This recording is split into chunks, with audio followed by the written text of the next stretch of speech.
নমস্কাৰ বন্ধুসকল, মই হিৰেণ। আজি এই ভিডিঅ'টোৰ উদ্দেশ্য হৈছে আপুনি আপোনাৰ সন্তানৰ নামাকৰণ কৰাৰ সময়ত আপুনি কোনকেইটা কথা বিশেষভাৱে আপুনি ধ্যান ৰখাটো অত্যন্ত প্ৰয়োজন। আৰু আপোনালোকক এই ভিডিঅ'টোৰ জৰিয়তে আপুনি এই নামাকৰণ সংস্কাৰ পালন কৰাৰ সময়ত আপুনি কোনকেইটা নিয়ম পালন কৰিব লাগিব আৰু কোনকেইটা নিয়ম পালন কৰিব নালাগে তাৰে সম্পূৰ্ণ তথ্য আপোনালোকক এই ভিডিঅ'টোৰ জৰিয়তে আগবঢ়া হৈছে। প্ৰথমে মোৰ চেনেলটো আপোনালোকে ছাবস্ক্ৰাইব কৰি ল'ব, যাতে মোৰ পিছৰ ভিডিঅ'বিলাক আপোনালোকে সহজে লাভ কৰিব পাৰে।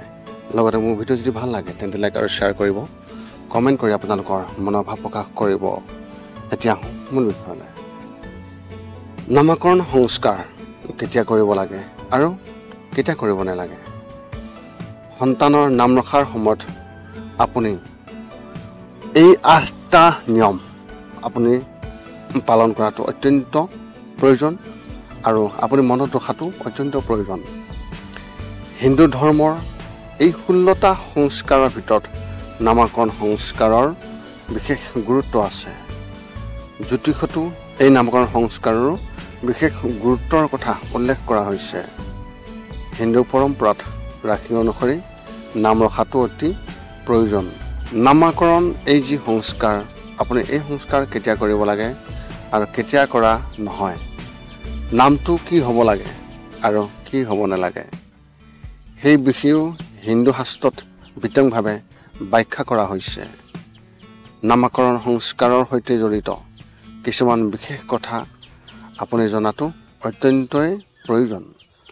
এতিয়া আমি আপোনালোকক এই ভিডিঅ'টোৰ জৰিয়তে সেই 8টা যি নিয়ম, সেই নিয়মৰ বিষয়ে একাদিক্ৰমে আপোনালোকৰ সুবিধাৰ্থে এই ভিডিঅ'টো প্ৰস্তুত কৰা হৈছে আৰু আপোনালোকক এই ভিডিঅ'টোৰ জৰিয়তে সেই বিষয়ে জনাবলৈ পাই সুখী হৈছোঁ।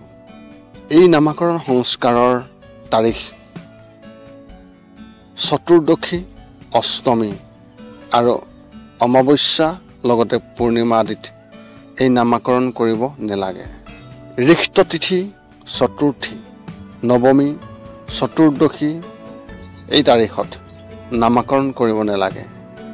2 নম্বৰ হৈছে উপযুক্ত তাৰিখ হিচাপে 1, 2, 3, 5, 6, 7, 10, 11, 12, 13, 16 আৰু 20 এইকেইটা তাৰিখতহে আপুনি আপোনাৰ সন্তানৰ নামাকৰণ কৰাটো শুভ বুলি গণ্য কৰা হয়।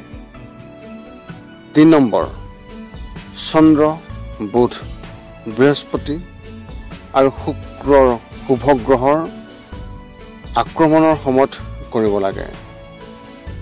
জন্মৰ সময়ৰ পৰা 11 বা 12 দিনত সেই সন্তানৰ নামাকৰণ কৰাটো অতি শুভ মনা হৈছে।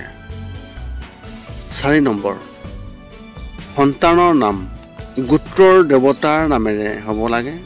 লগতে নক্ষত্ৰৰ পৰ্যায়তো এই নামাকৰণ ৰখাটো অতি শুভ বুলি মনা হয়। 5 নম্বৰ 2, 4 আৰু 6টা আখৰৰ ব্যৱহাৰিক নামটোৱেই আটাইতকৈ উত্তম বুলি মনা হয়।